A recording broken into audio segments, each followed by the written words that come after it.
जय हिंद बच्चों, मैं राम चौधरी स्वागत करता हूं आप सभी का हमारे YouTube channel Rudra physics classes में। आज के इस वीडियो में हम बात करने वाले हैं न्यूक्लियर फिजन के कंप्लीट कॉन्सेप्ट की। हम न्यूक्लियर फिजन की प्रोसेस को कंप्लीटली आज स्टडी करेंगे। स्टार्ट करेंगे न्यूक्लियर फिजन। अब देखिए, फिजन वर्ड की अगर हम बात करें तो आपने जैसा पढ़ा हुआ है, नॉर्मली हमने बायोलॉजी में एक वर्ड पढ़ा था, फिजन। फिजन का मतलब क्या होता है? फिजन का मतलब होता है टूटना। और फिजन में होता क्या है कि फिजन में जो आपका हैवी एलिमेंट होता है वो कैसे में टूटता है? Lighter.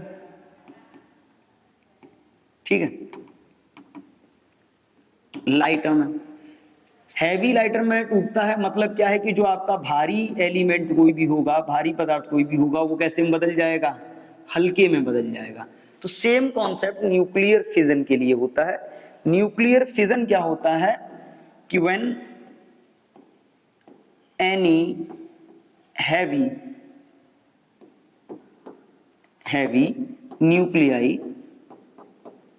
nuclei splits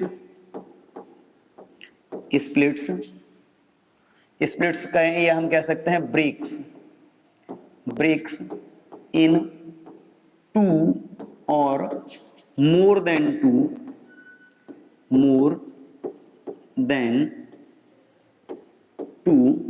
lighter nuclei,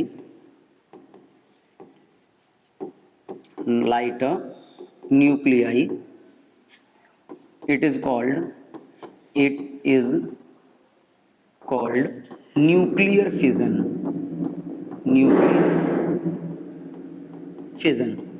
तो एक सिंपल सी बात है, जब किसी भी प्रोसेस के थ्रू हम किसी हैवी न्यूक्लियस को, हैवी का मतलब है किसी भी भारी न्यूक्लियस को, टू और more than two lighter nuclei में कन्वर्ट कर लेते हैं, then it is this process or this phenomena is called the nuclear fission.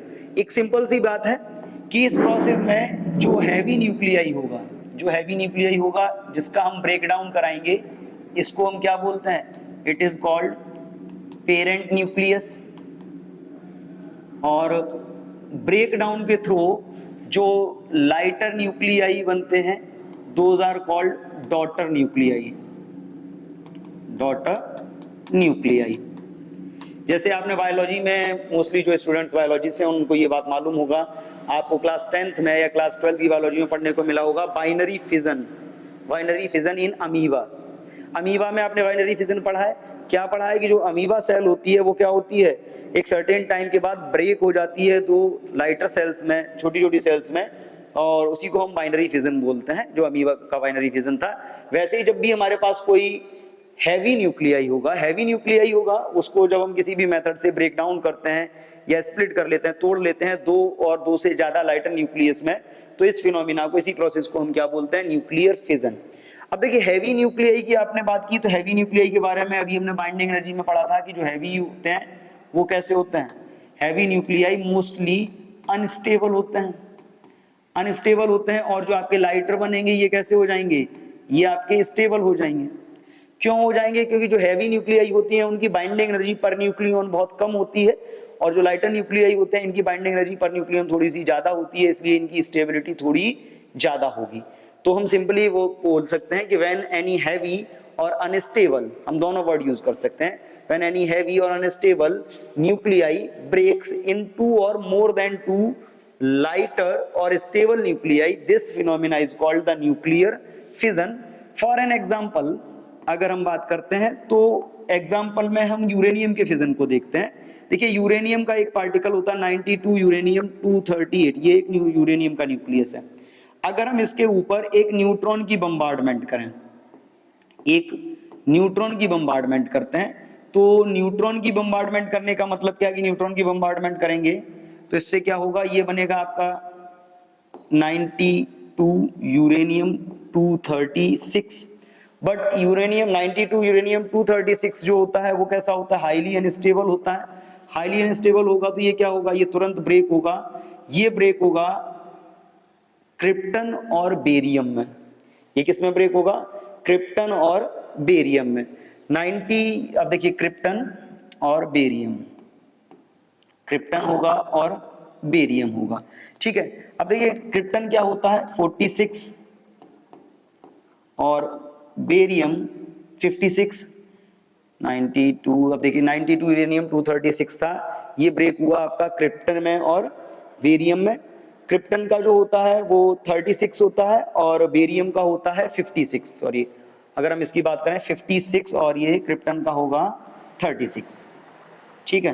Krypton जो होता है आपका ऑर्गन वाली HENE, हाँ HENE, इसमें नहीं, HENE में नहीं आएगा, इसका 36, 56। अब देखिए ये 36 है, 36 और ये 56, ये प्लस इसमें जो आपका होगा जब इसका ब्रेकडाउन होगा तो इसके ब्रेकडाउन से आपको यहाँ पे 3 न्यूट्रॉन भी देखने को मिलेंगे और 3 न्यूट्रॉन के अलावा इसमें रिलीज होती है एनर्जी। तो ये जो आपकी ब्रेक हुई, ये जो यूरेनियम 238 था ये ब्रेक हुआ। अब देखिए यूरेनियम 238 है, यहाँ पे 236 है, 236 है। बेरियम का जो होता है 141 होता है, 141 और 3 144 हो जाएगा और ये हो जाएगा आपका 92। तो इसका जो ब्रेकडाउन होगा, जैसे यूरेनियम था, इससे एक जब एक न्यूट्रॉन हिट करेगा इसको तो यूरेनियम 236 बनेगा, हाईली अनस्टेबल है, ये फिर से ब्रेक होगा। 36 क्रिप्टन 92, 56 बेरियम 141 और 3 न्यूट्रॉन्स रिलीज होंगे इस प्रोसेस में। तो ये एक एग्जांपल है न्यूक्लियर फिजन का, जिसमें हम यूरेनियम न्यूक्लियस को ब्रेक डाउन होते देख रहे हैं, किसमें, क्रिप्टन और बेरियम में। अगर हम स्टेबिलिटी के मेजरमेंट से बात करें, पैरामीटर पे बात करें, तो इसकी जो स्टेबिलिटी है कम होती है, जबकि क्रिप्टन और बेरियम की स्टेबिलिटी इसके कंपैरिजन में काफी ज्यादा है। अब यहाँ पे जब आप बात करते हो एनर्जी की, कि इस प्रोसेस में जो एनर्जी रिलीज होती है, एनर्जी यानी कि रेडिएशन, ये एनर्जी आपकी रिलीज होगी गामा रेडिएशन के फॉर्म में, हीट और लाइट के फॉर्म में। हीट, लाइट और गामा रेडिएशन के फॉर्म में ये एनर्जी रिलीज होगी।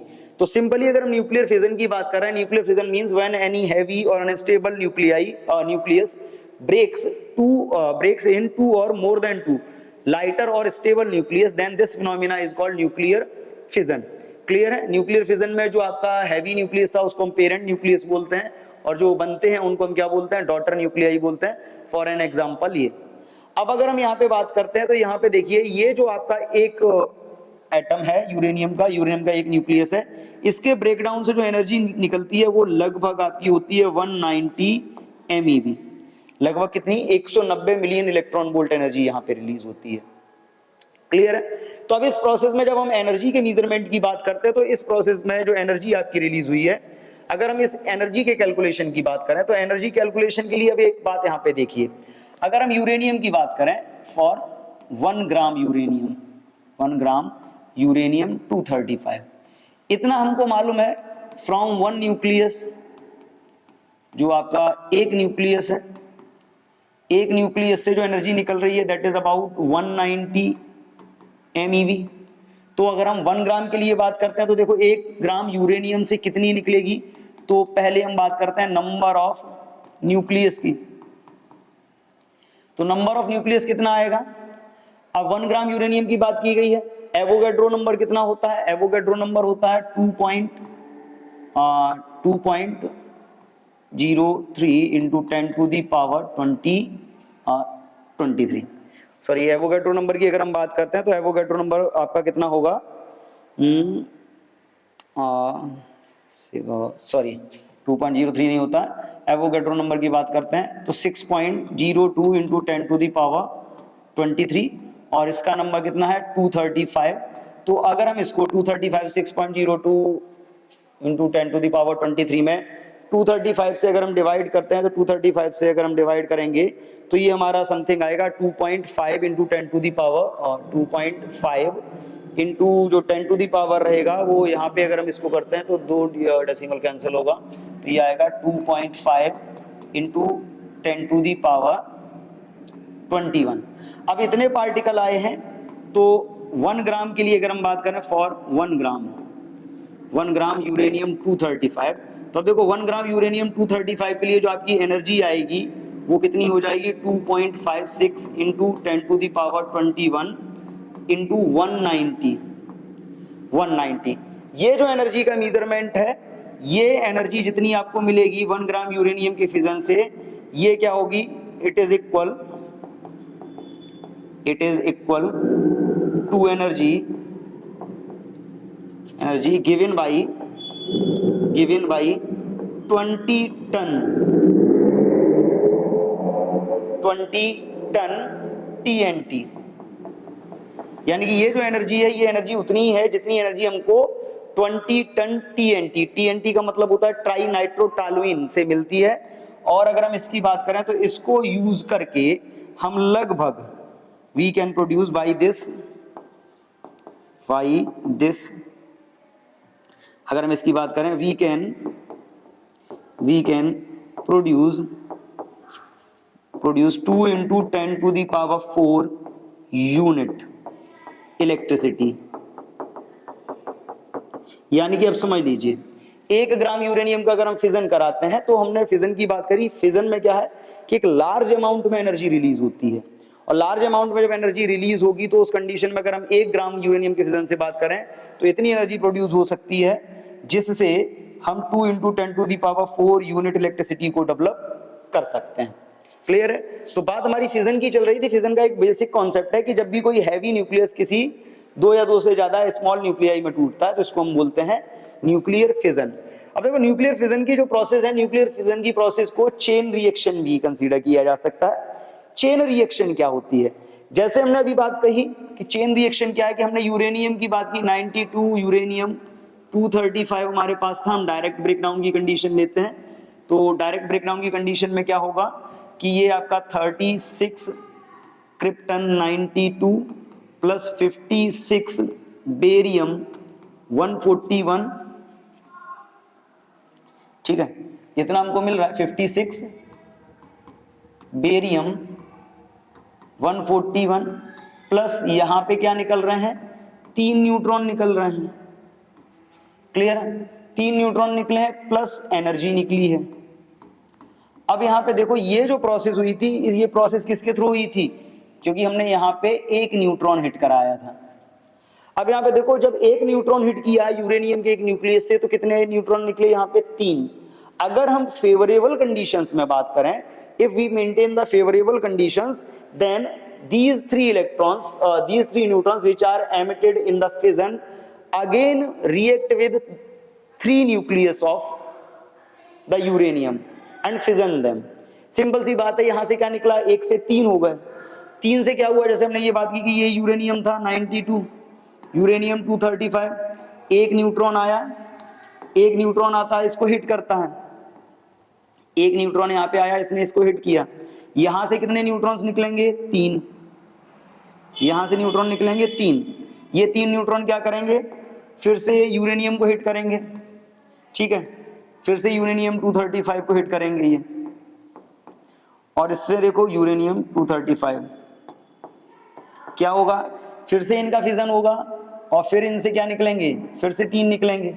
तो ये प्रोसेस क्या होगी? इस तरीके से चलती जाएगी, 1 से 3, 3 से 9, 9 से 27 और 27 से 81, 243। ये प्रोसेस क्या रहेगी? कंटिन्यू बनी रहेगी। तो this type of reaction is called the chain reaction. Simply when any uranium nucleus will breaks in krypton and barium, along with these 3 neutrons are emitted. If we will maintain the favorable conditions, then these 3 emitted electrons again fission the uranium nucleus, and this process will continue till all the nuclei present in the sample are fissioned। तो simple सी बात है, 1 से 3 निकलेंगे अगर हम favourable conditions को maintain रखें, तो ये 3 न्यूक्लियाई क्या करेंगे? आगे चल के यूरेनियम के 3 न्यूक्लियस का ब्रेकडाउन करेंगे, और जब वो उन 3 का ब्रेकडाउन होगा और इस तरीके से 3 से 9 हो जाएंगे, 9 से ऐसे क्या होगा? ये रिएक्शन बढ़ती जाएगी, और रिएक्शन बढ़ते बढ़ते ये रिएक्शन तब तक कंटिन्यू रहेगी जब तक उस सैंपल में प्रेजेंट सारे न्यूक्लियस का ब्रेकडाउन ना हो जाए। तो ये रिएक्शन क्या होती है? एक लॉन्ग टाइम तक कंटिन्यू रहती है, इसलिए हम इस रिएक्शन को क्या बोलते हैं? चेन रिएक्शन बोलते हैं। अब देखो चेन रिएक्शन जब न्यूक्लियस में हम बात करते हैं यूरेनियम में, तो यूरेनियम में जो आपकी चेन रिएक्शन होती है वो बेसिकली 2 टाइप की होती है। यूरेनियम में चेन रिएक्शन आपकी 2 टाइप की होती है। एक होती है कंट्रोल्ड चेन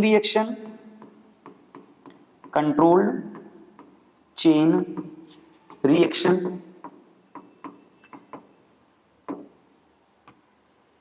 और एक होती है uncontrolled chain reaction. Uncontrolled chain reaction, बड़ा देखो कॉमन सी बात है यहां पे समझने वाली। कंट्रोल्ड चेन रिएक्शन, जैसे हमने चेन रिएक्शन की बात करी, क्या था कि एक बार हमने फिजन स्टार्ट करा दिया, एक न्यूट्रॉन को देके 3 निकले, ये 3 क्या करेंगे आगे कराएंगे। तो अब हमें क्या करना पड़ेगा, एक बार फिजन को स्टार्ट कराने के बाद हमको दोबारा न्यूट्रॉन सप्लाई करने की जरूरत नहीं पड़ेगी, ये प्रोसेस ऑटोमेटिकली कंटिन्यू बनी रहेगी। तो इस टाइप की रिएक्शन को हमने चेन रिएक्शन नाम दिया। अब चेन रिएक्शन में भी 2 टाइप है, एक कंट्रोल्ड और एक अनकंट्रोल्ड। अगर कंट्रोल्ड और अनकंट्रोल्ड में हम बात करें तो डिफरेंस केवल इतना सा है कि जो एक न्यूट्रॉन है जब हिट करता है यूरेनियम 235 को, तो हिट करने पे क्या होते हैं, 3 न्यूट्रॉन्स निकलते हैं यहां से। अगर हम इन 3 न्यूट्रॉन्स में से 3 न्यूट्रॉन निकल रहे हैं, इन 3 न्यूट्रॉन्स में से हम 2 न्यूट्रॉन्स को किसी भी टेक्निक को यूज करके क्या करें, रोक दें, और केवल एक ही न्यूट्रॉन को अलाउ करें 235 के फिजन के लिए आगे फॉरवर्ड कर दें। यानी कि यहां से फिर से 3 निकलेंगे और इन 3 में से हम क्या करें, हम इन 3 में से फिर से 2 को रोक दें किसी मेथड से और केवल एक को ही अलाउ करें। तो इस तरीके से ये जो चेन रिएक्शन हमारी कंटिन्यू रहेगी, इसका जो रेट होगा वो कांस्टेंट रहेगा, इसका जो रेट है कांस्टेंट रहेगा। तो इस टाइप की चेन रिएक्शन को हम बोलते हैं controlled chain reaction. That means we know by the fission of 1 uranium nucleus 3 neutrons are emitted. If we will stop 2 neutrons out of the 3 and allow only 1 to react further, 3 में से 2 को रोक के केवल एक को ही आगे रिएक्ट करने के लिए, फिजन करने के लिए अलाउ करते हैं, तो इस टाइप से the rate of reaction is maintained and remain constant. This type of reaction is called controlled chain reaction. Otherwise, uncontrolled chain reaction क्या है, if we will allow all 3 neutrons to react for the fission, अगर हम 3 emit होने वाले neutrons में 3 के तीनों को अलाउ कर दें आगे रिएक्ट करने के लिए, तो रेट क्या चलेगा, 1, 1 से 3, 3 से 9, 9 से 81, 81 से 243, ये जो रेट रहेगा ये रेट हमारा आगे बढ़ता जाएगा। यानी कि in this way the rate of reaction will increase and the reaction will take a dangerous form। तो रिएक्शन होगी वो एक डेंजरस फॉर्म में पहुंच जाएगी और फिर उस रिएक्शन को कंट्रोल कर पाना बड़ा मुश्किल होगा। इसलिए उस टाइप की चेन रिएक्शन को हम क्या नाम देते हैं, that type of chain reaction is called uncontrolled chain reaction. Clear. तो सिंपली चेन रिएक्शन क्या है कि when nucleus uranium 235 nucleus is fissioned by 1 neutron, then as a result of fission 3 neutrons are emitted. If these 3 neutrons are if favorable conditions are given to them, then they will further react with the other nucleus and fission them। Favourable condition मिलेगी तो ये आगे भी fission को continue रखते हैं और reaction हमारी कंटिन्यू चलती रहेगी, इसी को चेन रिएक्शन। अगर 3 में से एक को अलाउ करते हैं तो ये कंट्रोल्ड चेन रिएक्शन, और 3 के तीनों को अलाउ कर देते हैं तो रेट बहुत बढ़ जाता है, तो इसको हम बोलते हैं अनकंट्रोल्ड चेन रिएक्शन। अब अगर हम कंट्रोल्ड और अनकंट्रोल्ड चेन रिएक्शन की बात करते हैं तो कंट्रोल्ड और अनकंट्रोल्ड चेन रिएक्शन में कुछ डिफिकल्टीज भी हैं चेन रिएक्शन को कंटिन्यू करने के लिए। Difficulties in chain reaction. अब देखिए चेन रिएक्शन में डिफिकल्टीज क्या हैं।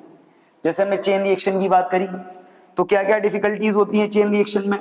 पहली डिफिकल्टी तो ये है कि जो आपका यूरेनियम है, यूरेनियम के सैंपल में हम बात करें, in uranium sample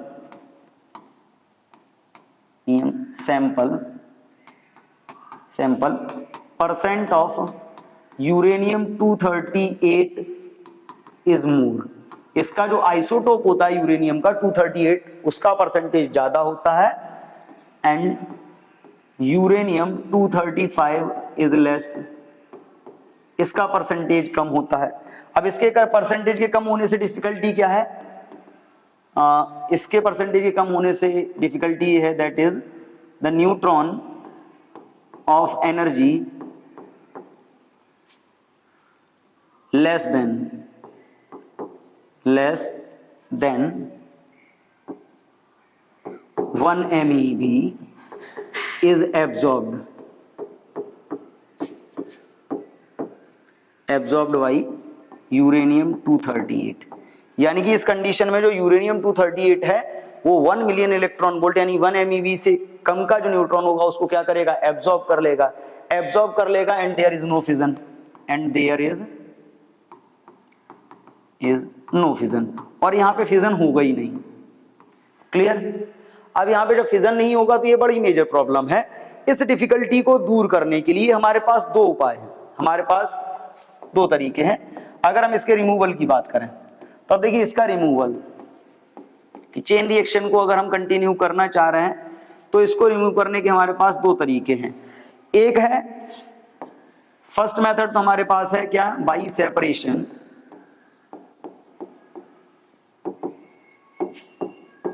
of uranium 238 and uranium 235 in sample. अगर हमारे पास कोई यूरेनियम का सैंपल है तो एक मेथड तो ये है कि हम यूरेनियम 235 और यूरेनियम 238 को सेपरेट कर लें। अगर हम इन दोनों को सेपरेट कर लेते हैं तो सेपरेट करने के बाद जब हम 235 को यूज करेंगे तो हम इसका फिजन इजीली करा सकते हैं। तो फर्स्ट मेथड तो हमारे पास ये है। और दूसरा, अगर हम चेन रिएक्शन को कंटिन्यू करना चाह रहे हैं तो हम क्या कर सकते हैं, by using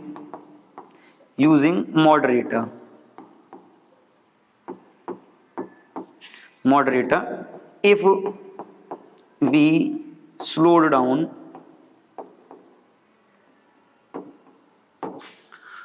neutrons up to energy 0.03 MeV। अगर हम क्या करें, हम मॉडरेटर को यूज करके न्यूट्रॉन्स को इतना स्लो कर लें कि उनकी जो एनर्जी है वो 0.03 मिलियन इलेक्ट्रॉन वोल्ट MeV से कम हो जाए। अगर इतनी MeV से कम हो जाती है, 0.03 MeV नहीं, 0.03 इलेक्ट्रॉन वोल्ट से अगर हम इसकी एनर्जी को कम कर लेते हैं तो क्या होगा कि जो आपका यूरेनियम 238 है वो इतने स्लो न्यूट्रॉन्स को एब्जॉर्ब नहीं करेगा। That means there possibility of absorption by uranium 238 is less, then they will react with the uranium 235 and will fission them। तो चेन रिएक्शन को कंटिन्यू रखना भी इतना आसान नहीं है। चेन रिएक्शन को कंटिन्यू रखने के लिए जो प्रॉब्लम आई हमने उसकी भी बात की, उसका जो सॉल्यूशन है हम उसकी भी बात कर रहे हैं। और देखिए ये जो चेन रिएक्शन है, सिंपली अगर हम बात करते हैं फिजन की जो चेन रिएक्शन है, फिजन चेन रिएक्शन। अब फिजन की जो चेन रिएक्शन है उसमें दो टाइप हमने पढ़े हैं। चेन रिएक्शन में हमने एक बात करी है कंट्रोल्ड चेन रिएक्शन की, कंट्रोल्ड, और एक हमने पढ़ा है अनकंट्रोल्ड। तो अब देखो कंट्रोल्ड और अनकंट्रोल्ड चेन रिएक्शन की अगर बात करते हो तो जो कंट्रोल्ड चेन रिएक्शन है वो यूज होती है आपकी एटॉमिक पाइल में, atomic pile for power generation. यानी कि पावर जनरेशन का मतलब है इलेक्ट्रिसिटी प्रोड्यूस करने के लिए जो आपकी एटॉमिक पाइल है या जो एटॉमिक रिएक्टर है, एटॉमिक पाइल का मतलब क्या है, एटॉमिक रिएक्टर है, उसमें जो हम चेन रिएक्शन अडॉप्ट करते हैं वो होती है आपकी कंट्रोल्ड। और जो अनकंट्रोल्ड चेन रिएक्शन है वो यूज होती है आपकी एटॉमिक बॉम्ब में, एटॉमिक बॉम्ब या इसको हम एटम बॉम्ब बोलते हैं। एटम बॉम्ब में आपने पढ़ा है कि एक बार ब्लास्ट हो गया, रिएक्शन स्टार्ट हो गई तो उसका रेडिएशन तब तक चलता है, उसका फिजन जब तक चलता है जब तक कि उसका टोटल अमाउंट जो सैंपल है, जो मटेरियल है वो खत्म ना हो जाए। और एटम बम एक बार विस्फोट होने के बाद हम उसकी रिएक्शन को कंट्रोल भी नहीं कर सकते क्योंकि उसमें अनकंट्रोल्ड चेन रिएक्शन है। जबकि कंट्रोल्ड चेन रिएक्शन यूज करते हैं हम एटॉमिक रिएक्टर में। हमारे पास कुछ मेथड्स, कुछ टेक्नोलॉजीज या कुछ सिस्टम हम ऐसे बना के रखते हैं जिससे हम उस रिएक्शन को कंट्रोल कर सकते हैं। अब देखिए जब हम चेन रिएक्शन की बात करते हैं तो चेन रिएक्शन से रिलेटेड दो टर्म हमको और समझने पड़ेंगे। एक होता है critical size,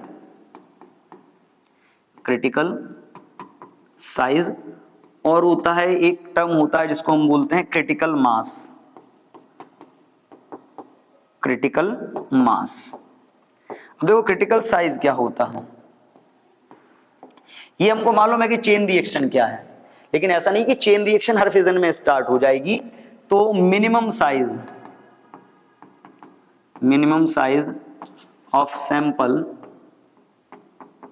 nucleus to start chain reaction. किसी भी फिजन की प्रोसेस में चेन रिएक्शन को स्टार्ट करने के लिए जो हमारे पास सैंपल है, जो हमारे पास फ्यूल है जिसका हम फिजन करा रहे हैं, उसके एक मिनिमम साइज की रिक्वायरमेंट होती है। उस साइज से कम अगर हमारे पास हुआ तो चेन रिएक्शन स्टार्ट ही नहीं होगी। तो मिनिमम जितना साइज हमको चेन रिएक्शन को स्टार्ट करने के लिए चाहिए, that size of nucleus is called the critical size and the critical mass, that means minimum mass of sample nuclei to start chain reaction। तो चेन रिएक्शन को start करने के लिए हमको मिनिमम जितना मास चाहिए, that is called the critical mass. ठीक है, तो अब यहाँ पे दो बातें आ गई। हमने कंट्रोल्ड और अनकंट्रोल्ड की बात की। कंट्रोल्ड को हम यूज करते हैं कहाँ? एटॉमिक पाइल में, एटॉम न्यूक्लियर रिएक्टर जिसको हम बोलते हैं, एटॉमिक रिएक्टर या न्यूक्लियर रिएक्टर। और अनकंट्रोल्ड को हम क्या यूज करते हैं? एटॉमिक बॉम्ब में। और चेन रिएक्शन को स्टार्ट करने के लिए हमें दो फैक्टर्स हमको समझने पड़ेंगे, क्रिटिकल साइज और एक क्रिटिकल मास। अब क्रिटिकल मास से एक बात याद आई कि एक कंट्री है जहां पे एक मंत्री है जो कहते हैं कि हमारे पास पाव भर के एटॉमिक बॉम्ब है। पाव भर के एटॉमिक बॉम्ब मतलब होने का मतलब है 250 ग्राम 200 ग्राम के। शायद हमको ऐसा लगता है कि उन्होंने फिजिक्स बहुत सही से नहीं पढ़ी है, क्योंकि एटॉमिक बॉम्ब में भी चेन रिएक्शन को कंटिन्यू रखने के लिए एक मिनिमम मास की रिक्वायरमेंट होती है और 250 ग्राम में चेन रिएक्शन स्टार्ट नहीं हो सकती। क्लियर है? तो इन दोनों पॉइंट को भी पढ़ना पड़ेगा। अब हमने जैसे यहाँ पे बात की कंट्रोल्ड और अनकंट्रोल्ड चेन रिएक्शन की। कंट्रोल्ड चेन रिएक्शन को हम यूज कहाँ करते हैं? एटॉमिक पाइल में, जिसको हम न्यूक्लियर रिएक्टर बोलते हैं। तो नेक्स्ट टॉपिक हमारा वही रहेगा, न्यूक्लियर रिएक्टर। अब देखिए न्यूक्लियर रिएक्टर के बारे में हमने क्या अभी बताया। न्यूक्लियर रिएक्टर क्या है? न्यूक्लियर रिएक्टर है ए सिस्टम इन विच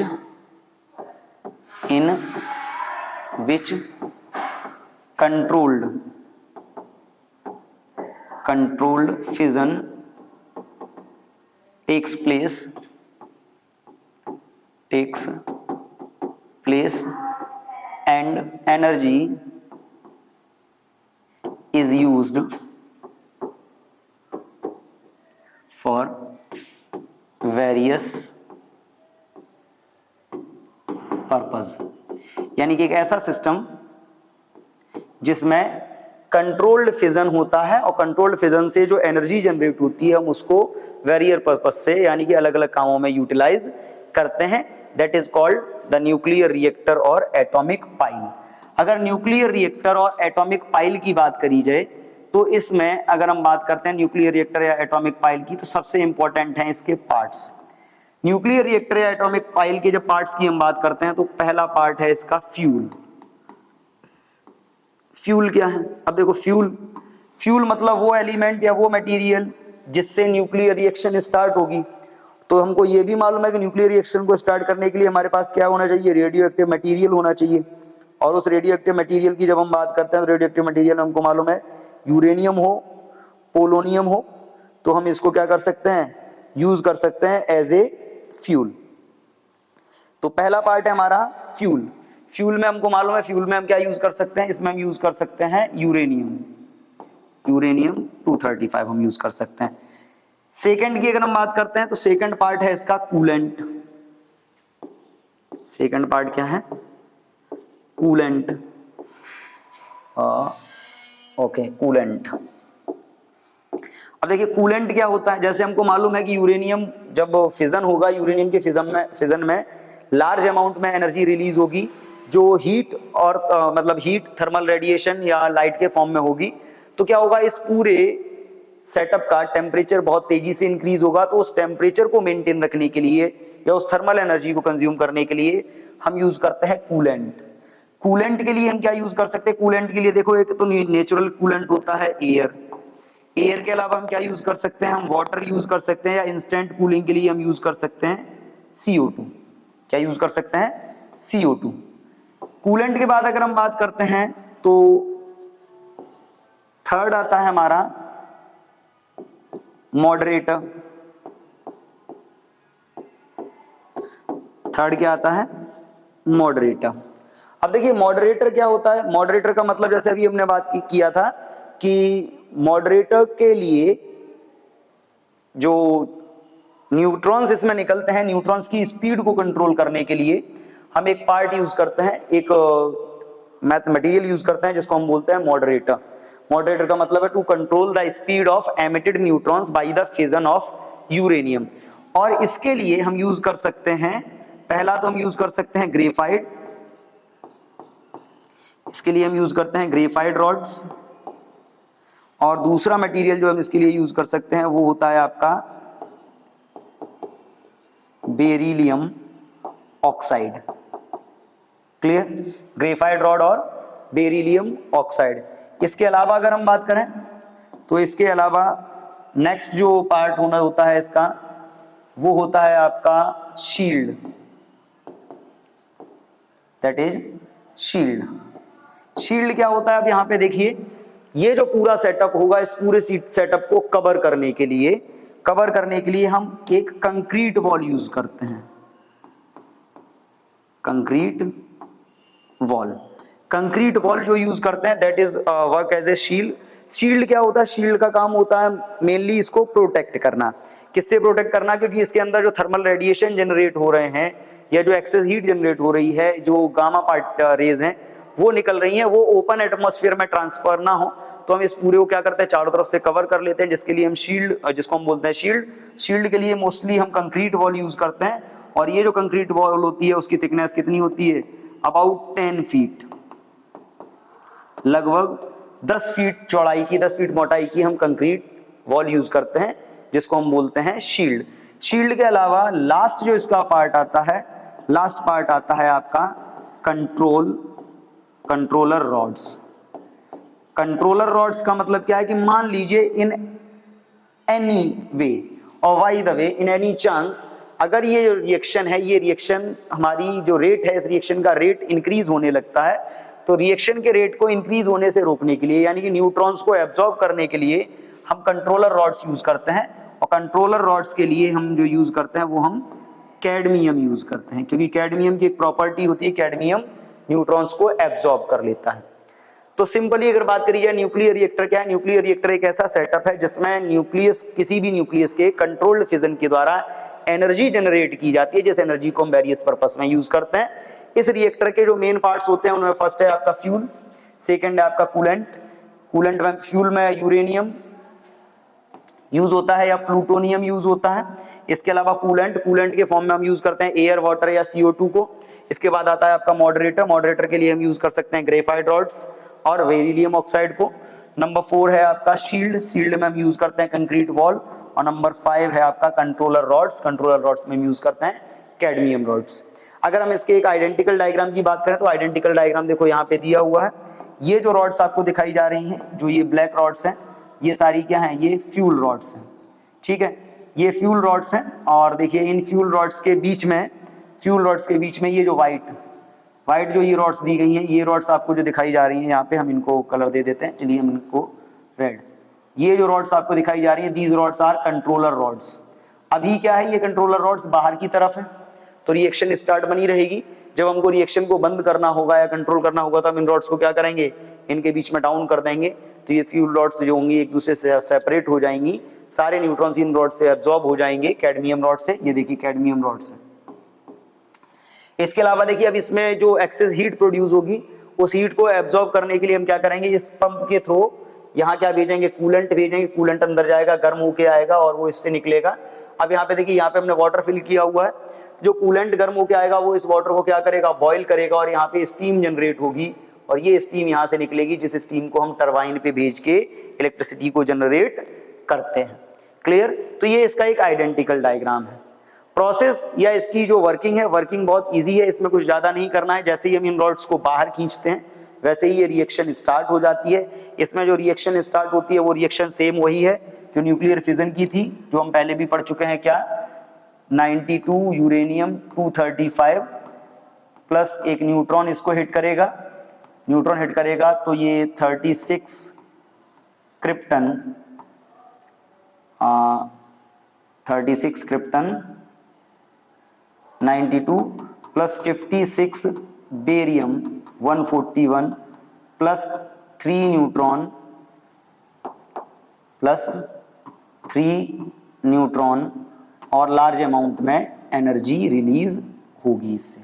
यही प्रोसेस को स्टार्ट करने के लिए हमें कहीं अलग से न्यूट्रॉन लाने की जरूरत नहीं पड़ती, क्योंकि न्यूट्रॉन हमेशा क्या होते हैं, इस चैम्बर की वॉल से लगे होते हैं। जैसे ही हम रॉड्स को बाहर खींचते हैं वैसे ही वो न्यूट्रॉन्स एक्टिवेट हो जाते हैं और रिएक्शन को स्टार्ट कर देते हैं। क्लियर है? तो ये कंप्लीट कॉन्सेप्ट था न्यूक्लियर फिजन का, जिसको हमने आज अभी स्टडी किया। और इसमें हमने क्या क्या पढ़ा है कि जब हम न्यूक्लियर फिजन की बात कर रहे हैं तो चेन एक बार फिर से रिवाइज कर लेते हैं। ये देखिए यहाँ पे हम बात कर रहे हैं, ये देखिए क्रिप्टन है, बेसिकली क्रोमियम नहीं है, क्रिप्टन है। क्रिप्टन का क्या होता है, Kr होता है। क्या होता है, Kr। Okay, krypton.